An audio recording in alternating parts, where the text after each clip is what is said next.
Welcome to Real Talk with Reginald D. I'm your host, Reginald D. On today's episode, I have Claudine. Claudine is a faith-based speaker, trauma healing advocate, and women's empowerment leader dedicated to helping others turn pain into purpose. Claudine also has a YouTube channel called Trauma Healing and Growth with Claudine. Welcome to the show, Claudine. Thank you. Thank you for having me.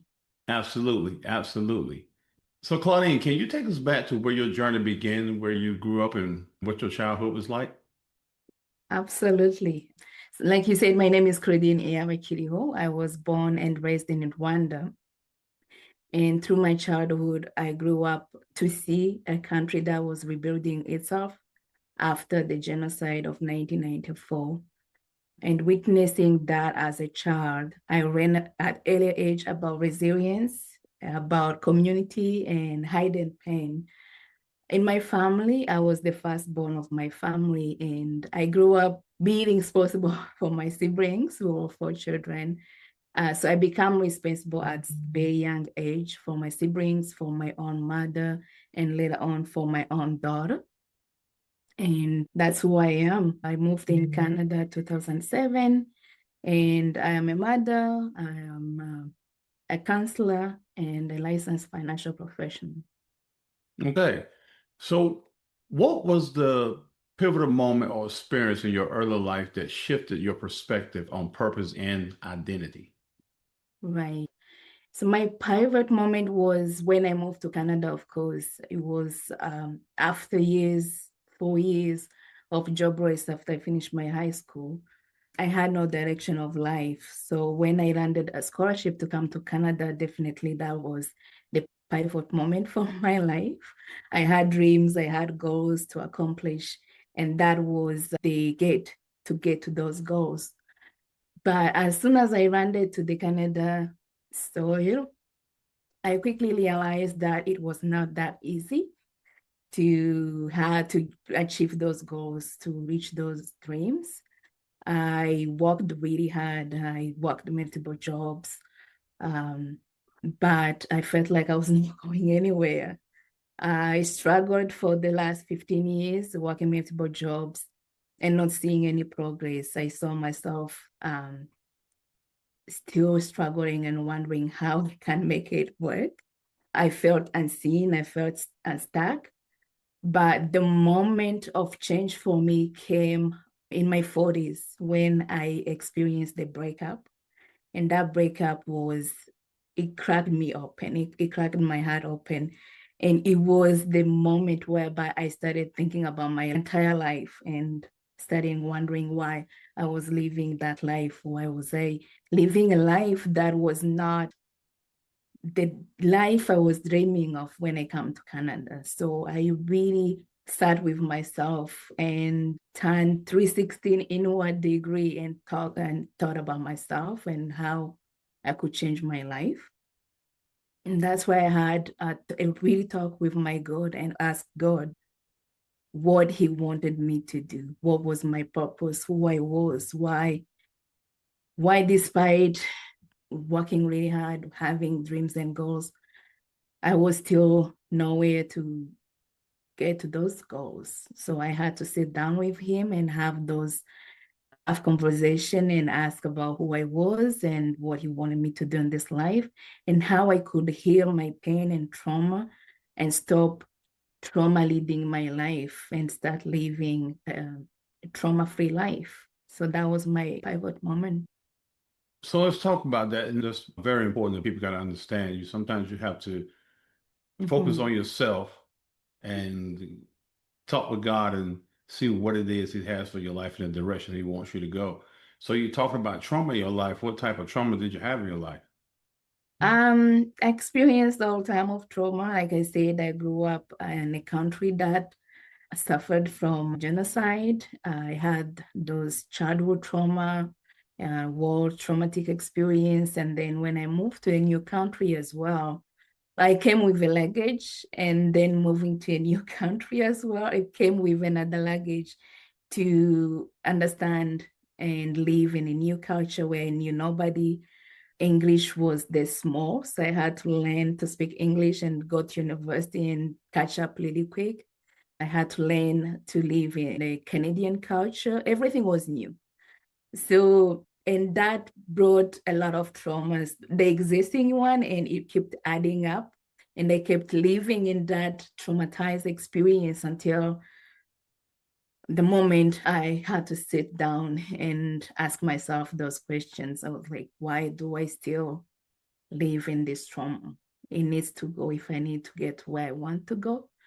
And it couldn't happen unless I sat down with myself and understand the origin of my struggles. Why did I have to beg to be loved, for example? Why did I felt like I had to force myself to have just the basic need, the job? Why did I have to struggle in every single of the ways? There was a reason for that, and that's why I sat down with myself and understand the root of those struggles. And the more I sat down and dig deeper, I realized that it was all coming from trauma and healing trauma I was dealing with all the time. So, Claudine, you're not just a survivor, you're a warrior and an advocate. What led you to turn your pain and your trauma into a platform? That's a great question. Honestly, I got tired. I got tired of suffering in silence and pretending that it was okay. Realized that if I wanted to change my life, that has to start with me making a decision to sit down and listen to my pain and try to understand what it's trying to teach me instead of staying in that victimized mindset. Sit down with that pain and feel it and just stay there and be observant and understand what it was trying to teach me. So the moment I made that decision, everything around me and in me started changing and the wrong way as I go. I remember quitting a job I was having for over the last 10 years. And that job was in a very toxic environment. So I was scared to leave before, but when I realized that I'm outgrowing that environment, I knew that I needed to go. It was a very scary step to take, but it was necessary for my growth. So I left without having any clear picture of what's going to happen next, but I was determined to change my life. And as I walked through, as I was waiting, God was also beside me. He was providing me with what I needed to clear that path. I left that job, but He provided me with another one within a short period of time. And this time it was a job of my dream, like a job I had been looking for years and years, but it kept being out of reach. But this time around, because I was ready, I was determined, and I was not desperate, but I was in my right path. It worked well. When I went to that interview, I was not as scared and nervous as I used to be. I was prepared and ready to go to the point, and I got that job on the spot. It was actually a temporary position, but I end up with a permanent position that I occupy now as a counselor. And so that was one of the signs showing me that I was in the right path. And then I got another job offer. The opportunities started coming around the way. That job offer came from a financial bank, but it came right after I got the dream job I was looking for. And I was also already in the environment where I was learning about financial literacy and being in that environment with people who were talking about generation wealth instead of generation trauma. I felt like I was in the right place where I made it a mission to stay in that environment and stay around those smart people and learn from them and until I become like them, where they were just teaching me things like how I can reach my goals, how I can grow as a person. And being with them, the more I got involved with them, the more comfortable I become with public speaking, with doing the presentations. I had no financial background prior, but by being in that environment and learning from them, I was really hungry to know about everything and everything about money. And being in that environment taught me so much of how I can connect back to myself and be able to find what was in me that can help me to move forward in my healing journey and everything else that comes with it. And through the same, around that time, that's when also I had an idea to open a YouTube channel where I could share with the audience about my journey, because I was seeing so much progress and positive progress that was coming along with the decision I made to change my life, with this decision I made to sit down with myself and evaluate my entire life and start seeing it differently than how I used to see it before. So that's how I transformed my pain into platform and started sharing my story. That is very awesome. So, Claudine, what would you say to someone that has invisible wounds that people often overlook when it comes to the trauma?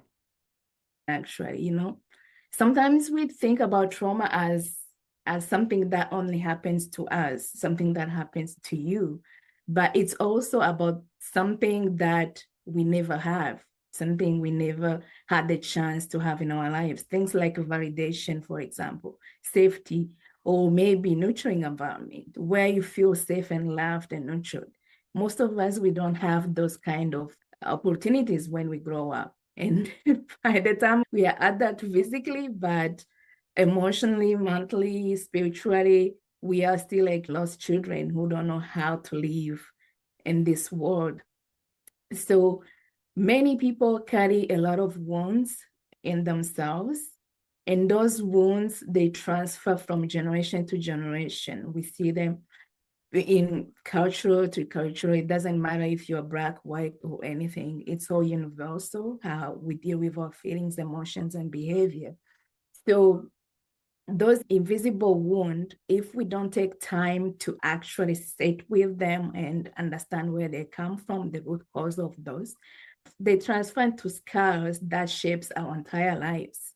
And we live a life that is not aligned of what with the true life we really want to live, because we are living it in an inherent space that takes space of everything else we want to achieve in life.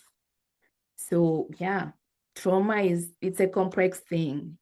Yes, it is. You have to Yeah, really know how to deal with it and work the process when it comes to being traumatized about things like that in life. right. So here's the thing. When did you realize that your story could become someone else's survival guide? When I realized that my story could be someone else's survival guide, when I started witnessing my own healing journey and seeing where I have come, where I am, and where I am going, when I started seeing clarity in my own journey. And then I started remembering where I was coming from, how I used to be, how I used to see myself in every negative way, instead of seeing myself as a beautiful creature that is here to be loved and nurtured, who has right to live a beautiful life. So when I started seeing my progress from where I have come and where I am, both in my inside and in my environment, everything was changing to the positive. So I decided to make it a mission to help anyone else who is on the same journey or who might be contemplating even to start the journey, but they're afraid or they feel like it's not, they are late or they feel like they have nowhere to begin. Because the way I see myself, if I could make it happen for myself, somebody who used to be so anxious, so scared of everything, anything, and now I'm sitting here talking to you freely, this is a big deal. It's something I could never do 5, 10 years ago, because I will always self-talk myself out of even opportunities, because I will be busy thinking how the world will be seeing me or how people will be criticizing me, for example, or anything negative. But seeing my progress of just getting out of that comfort zone, dealing with my issues, and then being able to be aligned well in my professional life, everything going together, it's because I took that decision to say, enough is enough. Trauma has said enough in my 40s years of living, now I have a chance to change that story. And I did, and I saw that change. I lived that change. That gave me the courage to put aside fear and to put aside anything else that I was making excuse of, not to move ahead and say, if I can do this, I know there is millions other people out there who need that light, who need that somebody who can tell them, hey, it's hard, but you can do it if you really want to. Who can tell them, hey, just take one step at a time. You can do it. And that's how I say I'm ready to share my story for whoever is willing to listen. And if it helps somebody, then I have done my job. Exactly. Exactly. I really like that. I really like that. So Right. let me back up on something real quick. You talked about breaking generational cycles and generational curses. What does that, because that's very important, I believe, very, very, very important. Hey. Because like you see, one generation is doing the same thing the last generation did, and nothing ever changes, and they're in this vicious cycle. So, Yeah. what does breaking a generational cycle look like in action?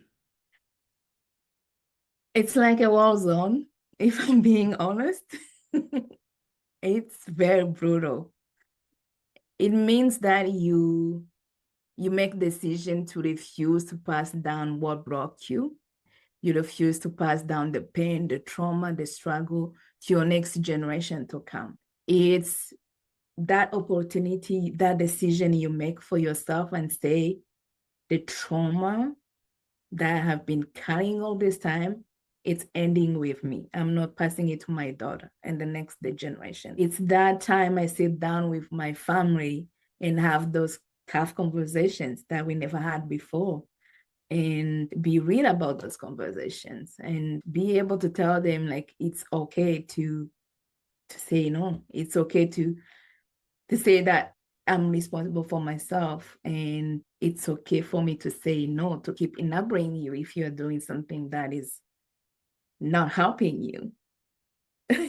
It's just to be honest with yourself and with your surrounding, and make sure that you're taking care of yourself first, that your environment, your family see you choosing therapy instead of silence, that you choose to speak about your struggles instead of avoiding them.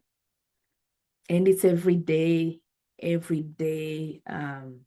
journey. It's something that lasts a lifetime. It's not an overnight conversation, you're done. So it's tough, but it's possible.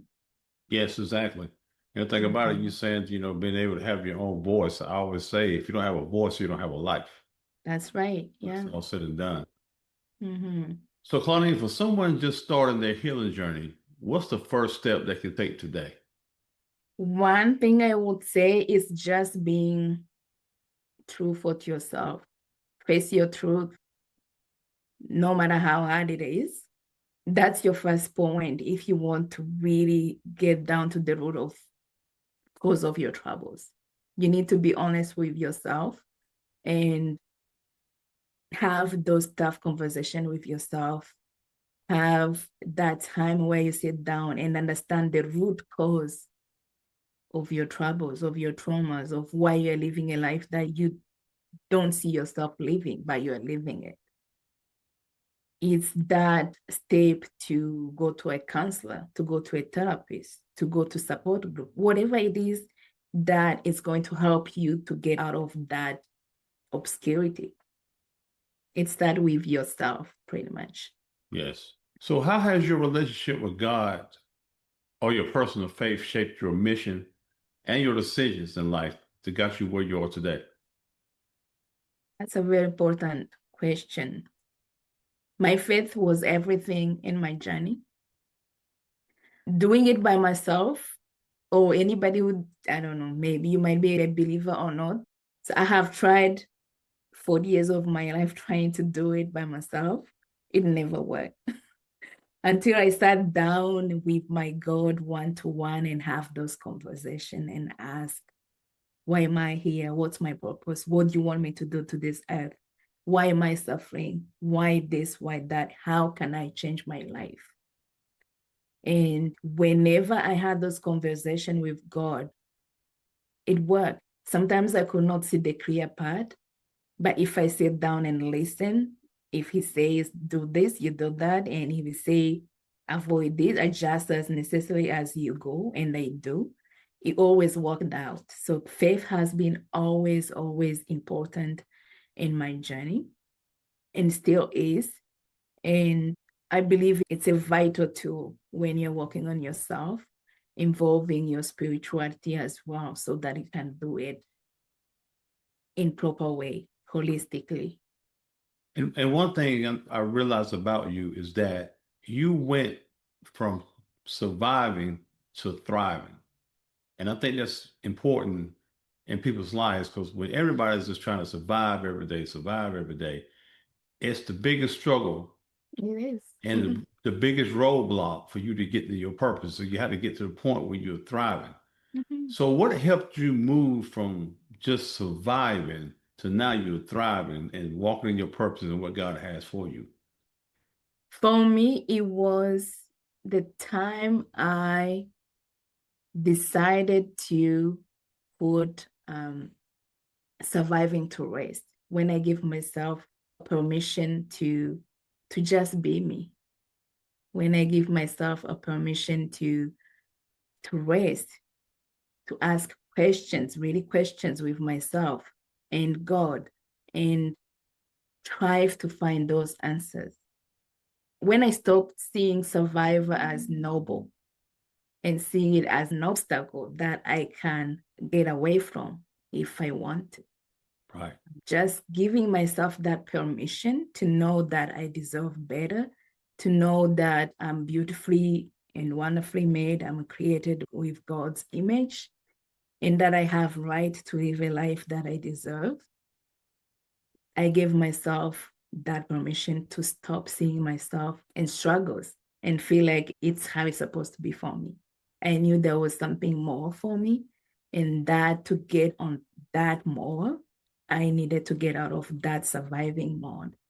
And how was I supposed to get out of that surviving mode? Is by sitting down with myself and just scan myself through and take out everything that was making me feel stuck for life. And that's exactly what I did. And you said something, Claudine, that you give yourself permission to be basically who you want to be in life. Right. You know, nobody can give you permission to do this or do that. You have to give yourself permission and have the willpower to overcome any obstacles to get where you want to be in life. Exactly. That's something we tend to forget, that we were given that right when we were born. But as we grow up in a world that changes to however it wants, we become shadows of ourselves, and we forget that we have that within ourselves to live a life that we want. If we go back to our root, actually, and find ourselves, our true self, our identity, and our purpose. Absolutely. So, Claudine, what would you say to a woman who feels invisible, unworthy, or just say it's too late for me to start living the life that they're supposed to live or walk into my purpose? Right. I would say that it's never too late to start to work on yourself, because you matter. And there is no better way to start by telling yourself the truth, actually, that truth you run away from, that truth you don't want to sit down and listen to it, to sit down and listen to your pain, what it's trying to teach you rather than to avoid it, to let it speak to you loudly and hear what it's trying to tell you. Because healing begins when you stop hiding from your story, from yourself first. When you start facing yourself like you are and accept yourself, your flaws, your weaknesses, your strength, your past, your present, and then you can work on your future with everything you got. Once you have taken that down, then find the right environment for people, because not everybody is happy or not everybody is supportive when you start working on yourself. And that can be a barrier as well. If you start to change yourself, but you stay in the same environment that is asking you to stay who you are, it does not work. So finding those supportive group, counselor, therapist, changing your work if you have to, just finding the right environment that support your work, that's the next step. Because truthfully, we all have choices, and depending on choices we make, that's how our lives become. The life become what we make it of it. You can start one thing at a time. You don't have to do everything at once. Healing, it's not overnight step. It's a lifetime journey. You can start by setting a boundary if you have to. You can say no. No is a complete sentence. You can start investing in your dreams, in your goals. Just small steps. The power return in small daily choices. And small steps, they are small, but they're the one that gets you to the finish line, pretty much. Yes, because I always say life is the journey. You can't do it all in one day. Mm-hmm. So, Claudine, can you finish this sentence for me? Okay. I am most proud of the woman I become because. Because of everything, because of the progress I see in myself, because of the parent I'm becoming for my daughter, because of sitting down here and talking to you right now. I'm proud of that woman I've become, to be able to sit down and share my story and tell the world that it is possible. If you want to change your life, it all starts within you. Yes, I like that. I like it. So, you just recently worked with motivational speaker Les Brown. Right. Can you tell us a little bit about that experience? Yeah, definitely. So just like when I started, I told you how I become a licensed financial professional. And when I started that journey, I faced a lot of barriers, and public speaking was one of them. I really hated to talk in front of the crowd. And that's one of the main character you have to do if you want to be a strong financial professional. So whenever I was in front of people and presenting, I was like, oh my God, I'm shaking inside myself. But the more I kept pushing myself and talk, and the more comfortable I became. And then that's why I had an idea to take probably a public speaking course so that I can still practicing my public speaking skills. And that's how I got into Les Brown course. And it changed my life pretty much. Being part of that platform also, that's where I got that idea to open my YouTube channel and start sharing my story on YouTube channel. So yeah, pretty much it was a life-changing moment to be part of Les Brown program. And part of it, that's why I'm here talking to you right now. And it's part of it, that's why I opened my own YouTube channel and start talking to the whole world in front of cameras. If you knew how scared of cameras I was before, Reginald. So being part of that program really helped me to walk on those fears slowly, progressively. Yeah, that's pretty much it. That's great because you're strong now. Yeah, I feel that way too. Yeah, you're strong. Claudine, how can my audience stay connected with you, support your work, or learn from you? Hmm. Just by watching my YouTube channel, I share a lot of my personal journey of whatever I went through. I feel like most of my personal experiences, it's quite relatable to most people. It's just life journey. I talk about my divorce, I talk about my separation, my journey to Canada, how I dealt with my new identity and my new culture, everything. I talk about immigration, I talk about finances. It's everything that is relatable and universal to each one of us. So if they can just watch what I post and comment and talk and open that healing space for everybody where everybody feels safe and welcome to learn and thrive together. That would be awesome. Absolutely. And I Yes. really feel they'll be blessed by it too, also. Yes. So, lastly, Claudine, what's the one message you want every listener to carry with them after hearing your story? One message is that you matter, your life has a purpose, and you can live a life you want if you make it, if you work on yourself, if you give yourself a chance to see the real you can live a happy life. I love it. So there you have it, everybody. Claudine, I thank you so much for taking your time out to hang out with me and come on the show with me today. It's definitely been a pleasure. Thank you. Thank you so much. And I definitely will be praying for you and greater work for you. You know, your strength is there. You pushing on and you're going to keep doing great things. And I really appreciate people like you in this world. Thank you. I appreciate you as well. Thank you for Absolutely. having me. Mhm. Absolutely. Thank you for tuning in to Real Talk with Reginald D. If you enjoy listening to Real Talk with Reginald D, please rate and review on Apple Podcasts. See you next time.